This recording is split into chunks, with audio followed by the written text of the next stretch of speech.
On continue avec l'exercice 17. Donc là, pour montrer que... Donc je vais juste vérifier ça oralement. Donc, est-ce qu'une de ces droites est parallèle à un de ces plans cartésiens?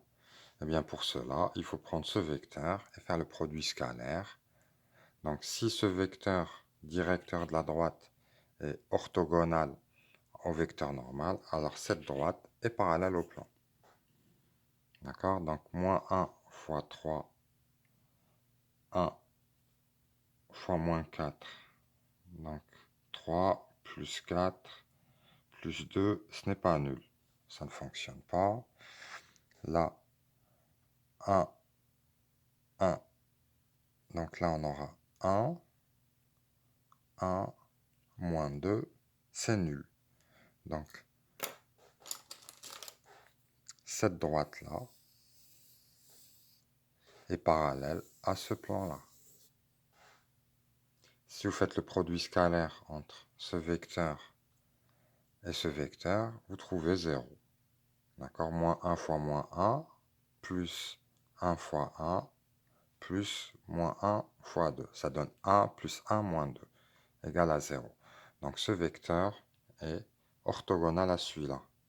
Autrement dit, ça c'est votre plan. Voilà le vecteur normal. Et l'autre vecteur directeur,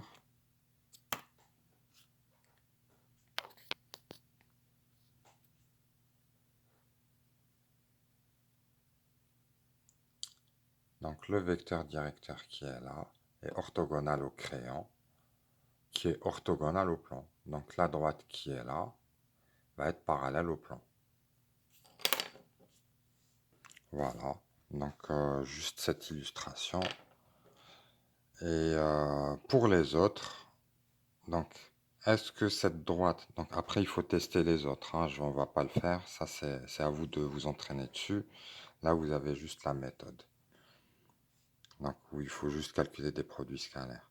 Pour la dernière, il faut voir est-ce que ce vecteur, donc est-ce qu'un vecteur qui est écrit sous forme, donc une droite qui est écrite sous forme paramétrique est parallèle à un plan qui est écrit sous forme paramétrique? C'est vrai si le vecteur qui est là, vecteur directeur de la droite, et les deux vecteurs directeurs du plan sont coplanaires. Ils sont coplanaires si vous pouvez écrire un vecteur en fonction des deux autres. Et donc, comme on l'a vu, cela revient à résoudre un système. Je ne sais pas si ça va marcher là. Il faut que je l'essaye. Est-ce que ça, c'est une combinaison linéaire de ces deux-là? Visuellement, en général, ce n'est pas facile. Il faut résoudre un système. Je vais faire juste ça avec ces deux-là. Et juste pour rappeler la méthode. Donc, est-ce que D, donc x égale à moins t moins 1, y égale à t moins 2, z égale à 2t moins 3 est parallèle à P défini par x égale à moins 3t plus t' moins 1, y 5t moins t',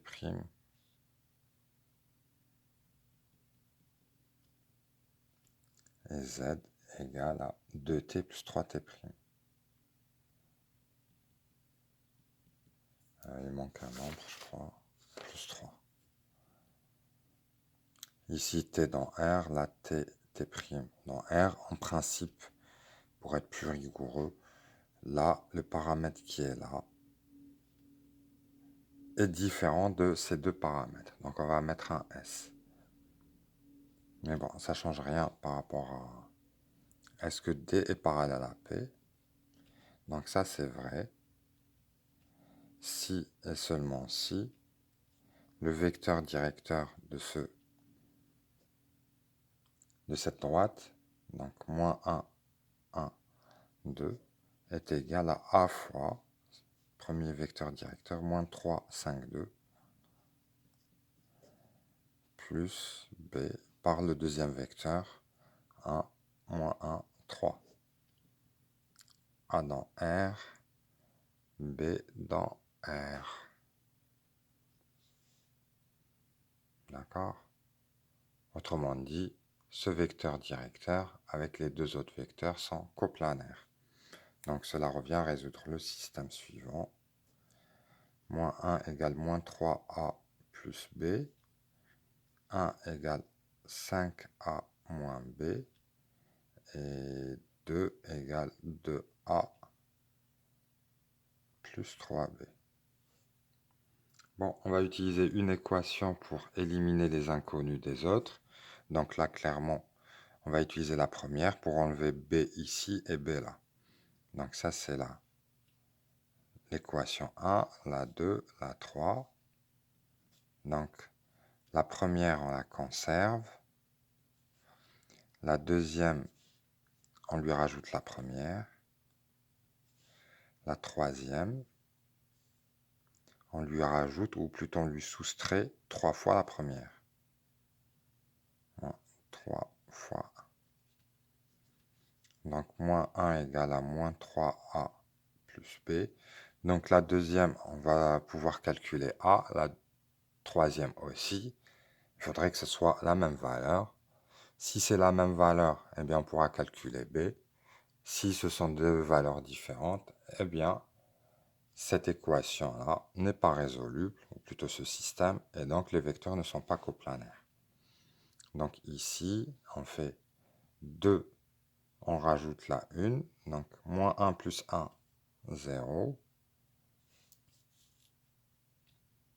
Moins 3a plus 5a, 2a, plus b moins b, 0. Donc la première donne a égale 0 sur 2, donc 0. Ici, qu'est-ce qu'on va faire? On va faire ça, moins 3 fois ça. Donc 2 moins 3 fois moins 1, ça donne 5. 2a moins 3 fois moins 3, donc 9. 11. A. Et 3b moins 3b, 0. Et là, a égale 5 onzièmes. Impossible. Donc, D n'est pas parallèle à P.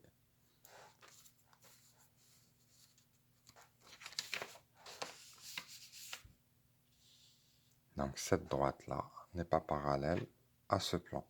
Bon, il faut refaire ça avec ça, ça avec ça, ensuite ça avec ça, ça avec ça, ça, là, là, là, là, là, là, là.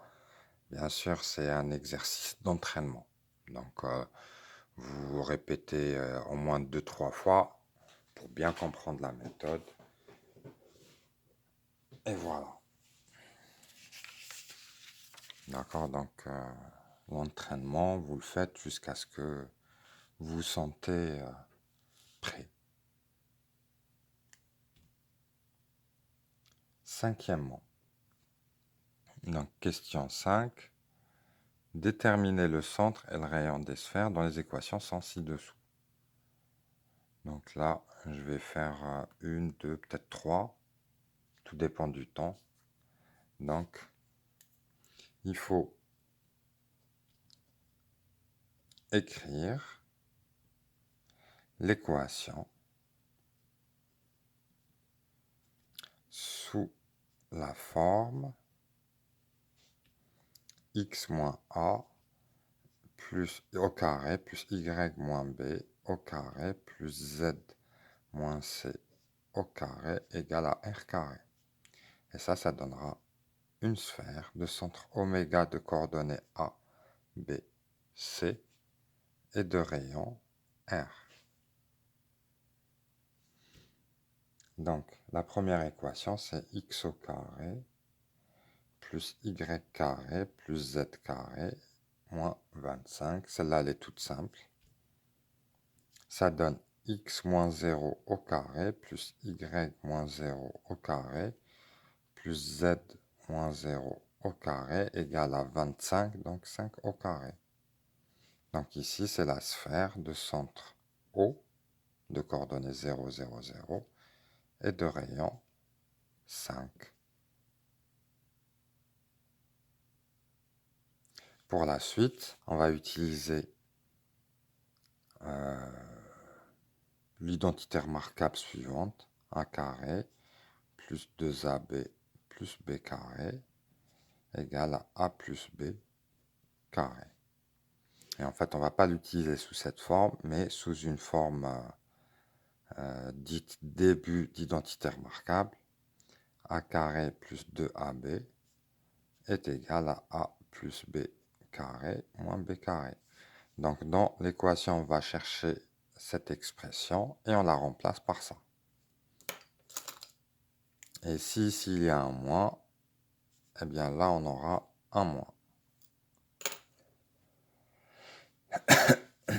Donc, x au carré plus y carré moins 2y plus z carré plus 2z moins 2 égale à 0.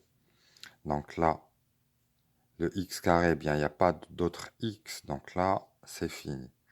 Là, on constate que c'est le début d'une identité remarquable, et là aussi. Donc, là, ça donnera x moins 0 au carré, plus y moins 2y, c'est sous cette forme. Donc, y carré de y fois 1. D'accord? Donc, ça doit être sous la forme 2 fois a fois b. Donc, b ici vaut 1, donc ça donnera y. Et là, il y a un moins, donc ça sera moins 1, moins, donc le terme qu'on a rajouté ici, 1 au carré. On fait la même chose avec z, donc ça donnera plus z plus 1 au carré, moins 1 au carré, moins 2, pardon, égale à 0. Et donc, ça donne x moins 0 carré plus y moins 1 carré plus z plus 1 carré. Là, on a moins 1, moins 2, ça donne moins 4. On passe de l'autre côté, ça donne 4 qui vaut 2 au carré. Donc, sphère de centre oméga de coordonnées 0, 1, moins 1 et de rayon 2. Il me reste 2 minutes pour la vidéo, donc je fais juste celle-là. X au carré plus 2x plus y carré plus 4y plus z carré moins 11 égale à 0. Là aussi, là il y a début d'identité remarquable, là, là, et donc ça donnera x plus 1 au carré plus y, là c'est 4, donc là vous devez le réécrire sous la forme 2 fois y, donc vous devez faire apparaître le 2, et l'autre valeur qui apparaîtra ici c'est un 2, donc ici c'est y plus 2 carré plus z moins 0 carré. Là, il faut enlever le 1 au carré. Là, le 2 au carré, donc moins 4 et moins 11 égale à 0. Et donc ça donne 11, 15, 16 qui passe de l'autre côté, donc 4 au carré. 1 au carré plus y plus 2 au carré plus z moins 0 au carré égale à 16, donc 4 au carré. Et donc ici, c'est la sphère de centre oméga, moins 1, moins 2, 0 et de rayon 4. Là, vous avez la dernière. Donc le 4x, on le voit comme étant 2 fois x fois 2, le 6y comme étant 2 fois y fois 3, et le 8z comme étant 2 fois z fois 4. Et donc, on déduit x moins 2 au carré, ici y plus 3 au carré moins 3 au carré, z plus 4 au carré moins 4 au carré, plus 28. On calcule tous ces nombres, ça donnera moins 1 qu'on fait passer de l'autre côté, donc 1 qu'on met au carré, donc ça donne la sphère de centre 2, moins 3, moins 4 et de rayon 1. Voilà, ça finit l'exercice 17.